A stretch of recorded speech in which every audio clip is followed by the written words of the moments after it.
Hey, what's up, everybody? Jason, doing a little post-election conversation. I had a couple people reach out to me, either on here and then privately as well, and had some good conversations about what I was discussing a couple days ago, and just kind of where we're at with all that. Topics I was just sharing from my thoughts and my perspectives, which, you know, everybody has one, right? Everybody has an idea, there has an opinion, and so it's something that you can't get away from, and not everybody's going to agree, and that's fine. Not everybody's going to feel the same way, but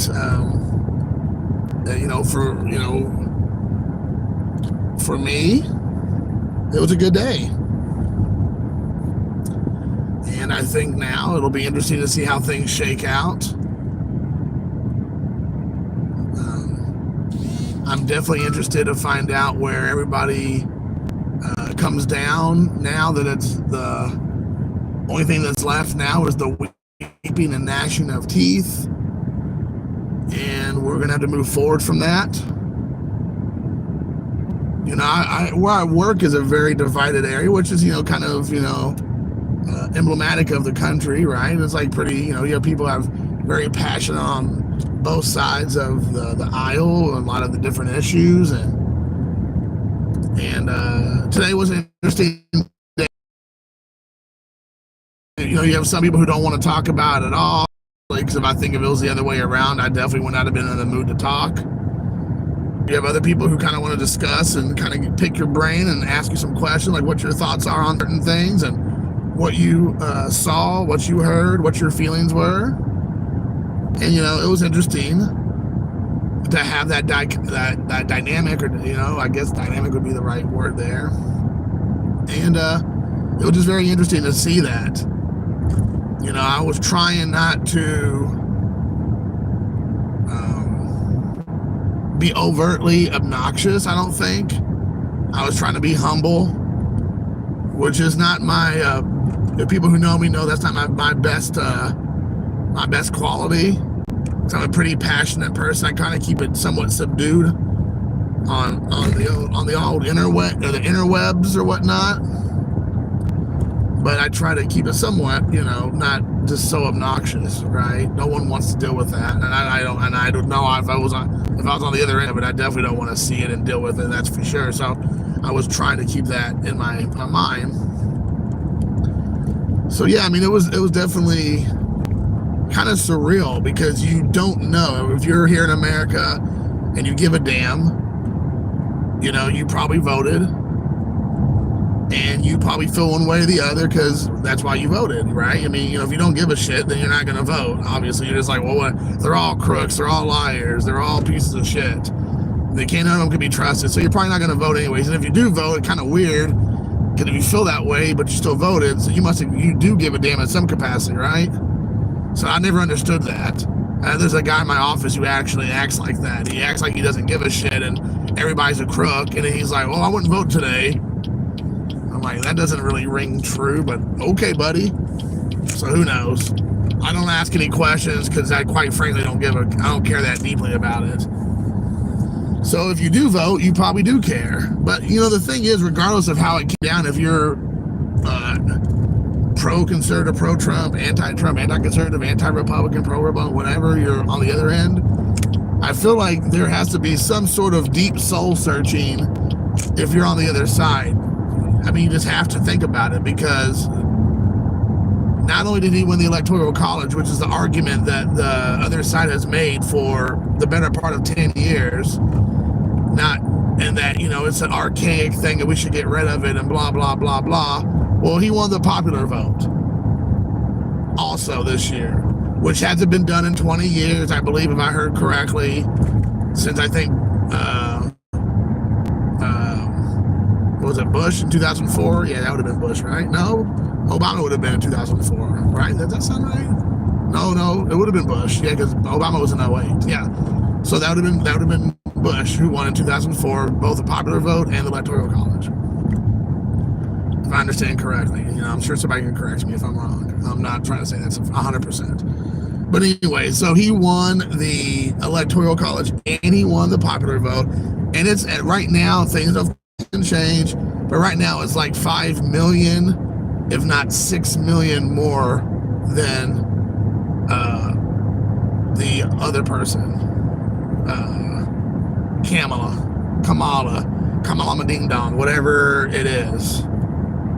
The only Kamala I would vote for is Kamala, the Ugandan giant from the WWF back in the day with Kim Chi. Then that's who I'm talking about. If that Kamala was running, he would have definitely got my vote. Because then Kim Chi could have been the vice president, dude. That would have been epic. There'd have been all kinds of elbow drops and leg drops on the competition, on the other countries or whatever. If Kamala was running for president. But so now the argument is like, okay, hold on, wait. Well, he won the popular vote too, so where's that argument at now? And he may even win up by more. He maybe a little bit less, who knows? But it's a commanding. She's not going to come up with another 5 million votes. Like, it's just not going to happen. So he won the popular vote and he won the Electoral College. He did better across the board. Everywhere he needed to do better or stay the same, he did. She actually did worse in everywhere than Joe Biden. She actually did not make any gains in anywhere. And I know that some people might be like, that's BS. But even if you go to the legacy media, the main media, like CNN and MSNBCs and all that jazz, now there's clips floating the internet, which are true. They're not doctored, they're not AI. Jake Tapper actually asked, so where did she make her gains? Did she make any gains over Biden from the previous election? And the guy goes, yeah, let me show you real quick. And he hit the thing, and it was like no gains. He goes, hold on, wait. She didn't get any bump anywhere in the entire United States of America? The answer is no. But Trump made gains or stayed the same everywhere. So at some point, you have to realize that it's a demand now being made, what's the word I'm looking for? Referendum to say enough's enough, right? And it just shows you that people have had enough. And you have to think also is the demographics of it. The entire time you're calling the one side, the leader of that side and their people, all the most hateful, terrible things under the sun. It obviously did not work. So now you're trying to say there's 71, 72 million people who fall in that category of those things, which I'm not going to say on the interwebs. We all know that obviously is not true. Not only that, the gains he made, the astronomical gains he made with Hispanic voters, Black voters, Jewish voters, Asian voters, young voters, women, like it's unbelievable. I think the Muslims, they have said, it's unbelievable.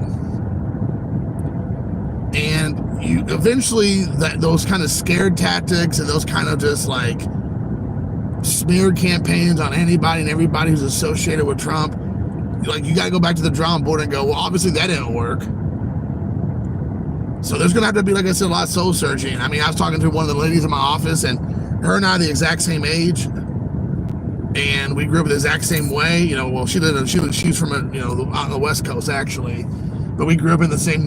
We're both we're Gen Xers. We both grew up in a very similar experience. She's a super liberal person, but it was like I think Gen Xers, in my humble experience, in most scenarios, like we're that generation where we can like agree to disagree, get along, get along with everybody. No one it gets overtly butthurt. You can have disagreements. You can have people be like passionate, but at the end of the day, you're like, hey, let's bring it in for a hug, and we're all okay. We're not gonna like have a meltdown on each other, which is nice. And I do feel like there's a handful of people in my office who are from my generation that we are that way. Like people are passionate, people are very disappointed, people feel a certain kind of way. All that's still true, but we can have some of those more like heartfelt, deep conversations and people can walk away and not, at least from my perspective, from what I gathered, even before today, walk away with like at least respect and, you know, understanding. May not agree, but we've got away from that for so long. We've got away from that. We got away from, we can agree to disagree. Now it's like, if we disagree, then you're the enemy and you're the problem, and it just doesn't make sense. I don't understand that. And even the people in my family who I love deeply,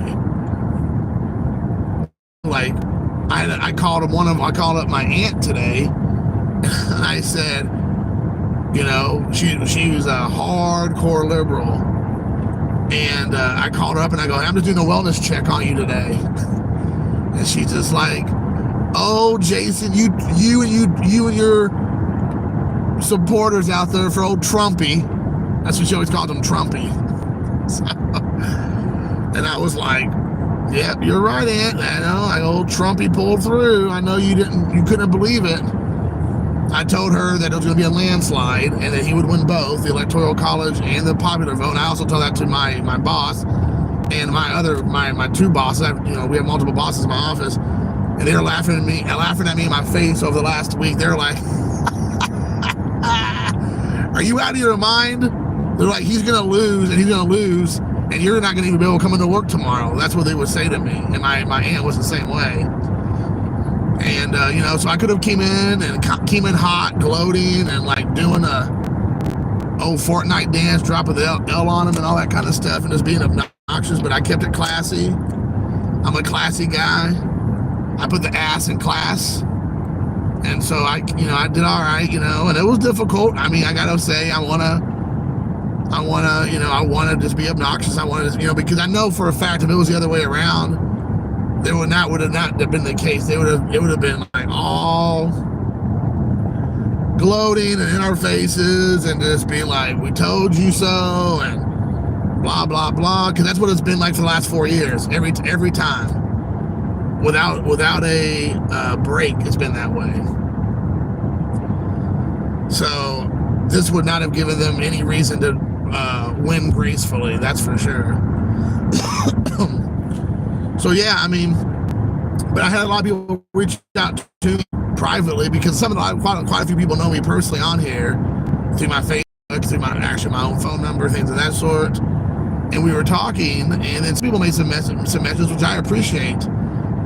Message me about some of their thoughts, which I appreciate. I'm never scared of a debate. I'm never scared of a good conversation. I'm not here to like convince anybody. It's the interwebs. Like, no one's going to get on the interwebs and convince adults that their opinions valid anymore, or the stuff they believe is not truthful, or views or whatever. It's not the forum for that. Maybe face-to-face conversations with one another. Maybe you can bridge that gap and break bread with one another and have some deep, meaningful conversations. But I'm not going to use this kind of forum for that, because no matter how heartfelt either person is, it is not fully can be authentic, because you're dealing with a digital space here, right? So anyways, yeah, it was interesting to see the responses that people were telling me. And they said, I was kind of like speaking the truth, or they were saying like you called it, a couple of days ago when I did my last live stream, and this is not me getting on there and like I was right and I told you so, because I didn't know anything. I mean, if you would have asked anybody in the United States, I think a lot of us, if we're all being honest, we're like, you feel cautiously optimistic, but it could go south or turn sideways any moment. And so I was, like I said, I was cautiously optimistic. I was feeling pretty confident that it would work out, because I don't trust what everybody tells you in the media and on social media and in the legacy media, because there's a narrative that they all have to like stick to. It's called Operation Mockingbird. Look it up. It's legit. It's 100% real. Operation Mockingbird. It's a thing. And I would highly recommend people looking into it. But they stay on the script. No one veers off the script. Or I should say not no one, but very few independent journalists are out there left. And so it's definitely something that if you're in that echo chamber, that's all you're going to hear. You're not going to hear a dissenting point of view. I was kind of surprised when I was watching CNN and MSNBC today and a few other sites, maybe like NBC, I think ABC, maybe I watched a little bit too, because I like to watch everybody. I'm not a person who only consumes the media that I want to agree with. I listen to it all. So, you know, I'm not the kind of person who can't handle somebody who disagrees with me. I can't handle a differing point of view or a spirited conversation or disagreement, because I just don't feel like I can, I don't feel like it's personal. So I know now it seems like some people. So if you make it personal, then I guess sure, but it doesn't start out that way with me, at least. I mean, I'm all about having that open and honest conversation and exchange of free thoughts and ideas. I think that's what it should be all about. And then maybe through a good conversation, people bring things to your attention. You're like, oh, you know what? I don't know if I can get on board with all that, but some of that makes sense. And that's all it takes. If you're being honest, like somebody that's speaking some sense. And so again, to kind of talk about that, you know, if you're the CNN and MSNBC and all these places that were like, and they were still like that today, don't get me wrong, but they were humbled. But, you know, for the last, 10 years, again, it was, Trump bad, Orange Man bad, everything's bad. His supporters are all bad. Everybody's the ISTs of the world, and the phobes and the ists and all that stuff on everything. And they had to eat a big old piece of humble pie today. And of course, you had a handful of them that were still spewing the same nonsense that got them in this problem in the first place. But you had a couple of them, surprisingly, was like, you know what? Obviously, it wasn't working. It didn't work. We got the numbers, and it's not looking good. It's not looking good at all now. Like, we finally got all the answers. It was awful, and we took a shellacking, and and some of them were like speaking some truth, probably because they had to. Because if you're still on the same merry-go-round, on the same nonsense, I mean, no one's on board with that anymore. And you obviously now know that either over half the country doesn't care, and the one half that does care voted your gal out and voted your administration out and doesn't trust the media. So you better change up the tune, or else you're going to become even more or even less relevant than you already are now. I think I saw a poll the last week or two that legacy media, just media in general, has like a 30% approval rating or trust rating or something. I mean, that's awful, because it's no longer about the news. Everything's about an opinion. And that's also for conservative outlets too. Don't get me wrong, that's why I listen to them all. If you go to Newsmax or OAN and Fox, they're going to tell you a lot, not everyone, but a lot of them, most of them, are doing the same thing that MSNBC and CNN and NBC and ABC and CBS, all of them are doing. It's all editorial, it's all opinion based. It's not just the news, which is terrible, because it used to be, generally speaking, it would be just the news. And then you, as the consumer of said news, make the decisions on what you think and your personal views and your personal observations and your what faith you may have or lack of faith, or what your common sense tells you, and your worldview and all that makes your opinions. And they got away from that now. So I was impressed. Yes, I mean, I should put impressed in quotes, that some people had a come to Jesus moment on the air today. And the crazy thing is, let's say if you're watching it at all today, and I'm sure you're watching this afternoon, this evening, though a lot of these news organizations had between like 6 to 10 people, it felt like, on some of these like horseshoe, counters, or like, tables or whatever. And you would have like one person, maybe two people out of multiple different people speak some truth or just be honest about things, and they would still be shouted down by the majority of the people there. Like, you still know they're not getting the memo. And I remember that I was watching, I believe it was MSNBC. I could be wrong, but there was one news anchor, I don't want to say you there, or opinion editor or whatever. It was a younger guy, and he was saying all the things that no one wanted to hear about what had just happened, talking about the young black men vote, the Hispanic vote, the Middle Eastern Muslim vote, the Jews vote, and talking about, working class, the UAW votes, and all that going for Trump, and saying like the messaging is not working. And he was like going through, and he was obviously doing a better job than me because that's what he gets paid to do.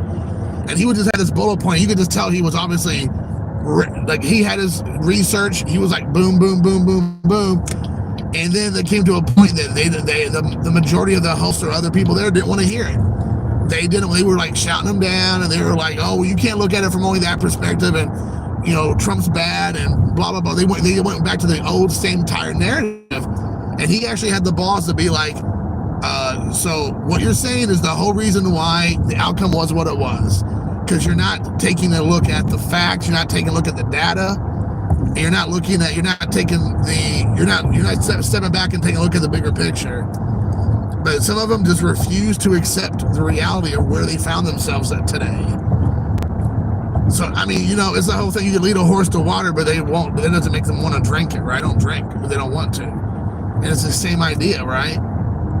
So, I don't have an answer for all that, but you would think that a lot of people woke up today thinking, okay, that didn't work. Let's come back over the next couple of days and weeks and figure out how this is going to work. Because honestly, I think a lot of this happened starting with the Obama administration, and then it carried into Trump, and then it went into the Biden-Harris administration, and obviously it's going to end with Trump because this is the end. Like that's it. Like there's no more Trump after this. And so it'll be interesting to see, because all the major players essentially are going to be gone from the narrative at this point. Because we're talking about 4 more years. So the Clintons are going to be that much older. The Obamas weren't even in the picture till the very end. So it'll be interesting to see how they're at. The Clintons they're already obviously quite a bit older. Obviously Biden is a non-factor and hasn't been a factor in America in 4 years. Harris doesn't have an elected office anymore, so it'll be interesting what she's going to do. I do find it ironic and kind of so very sweet that after the whole Pence-Trump J6 issue and all that, they made the rules of the election, had to certify the election, has to be the vice president. And so now Kamala Harris has to certify her loss to Donald Trump. Talk about sweet revenge right there. Oh man, that's going to be a bitter pill to swallow there. Can you imagine that she's going to have to sign a document and make it official that Trump is the president and she lost to him, and she has to adjudicate those documentation for that and certify the election? Whew. She'll be shaking, signing her name on those documents. She won't be able to pull a Nancy Pelosi and just be ripping the documents up in the background like a psychopath. So that'll be so very sweet to see. But yeah, I mean, you would think that people would get on board with that, but we will see. We will see how it all plays itself out. But yeah, I mean, that's kind of where we're at. I'm interested to hear other people's perspectives and opinions. Everybody's very passionate about it. Obviously, the day after, people are going to be even more passionate, and there are going to be a lot more feelings involved. And I don't blame them. Like I said, I would feel obviously different if it was my guy who lost. I know some people I thought was pretty funny was like, today was going to, or last night / today, we're going to have our gender reveal party. I thought that was pretty clever. So we had our gender reveal party. We now know the gender. And now we're all just going to, hopefully come together, work together. I mean, quite frankly, here's the situation. The hardcore facts. The Republicans are going to control the Senate by a nice majority, maybe even bigger than what we expect. I think they're at 52 right now. It could climb as high as this thing gets 55. That's probably unlikely. But I think I heard it could go up to 55, which would be amazing if you're a conservative and a Republican. But again, who knows? There could be there's a couple seats I think that are up up in the air. In the House, it looks like they're gonna either maintain their lead or maintain the House. They may still lose it. There's still enough House seats that are up in the air that they could lose the House. But there's also enough seats up in the air that they could not only keep the House, but make gains. So there's a chance that they'll have control of all three chambers. So we will see if Trump will be leading the nation better and try to make Americans' lives better and try to bring us all together, or if it's going to be what everybody, not everybody, but a portion of the nation who thinks it's going to be the Stone Age. And it's going to be bad times. It'll be like Escape from New York. It'll be awful. So we will see if that's the case, because you'll have essentially unchecked power. So, I mean, again, they might be doing things that you don't like,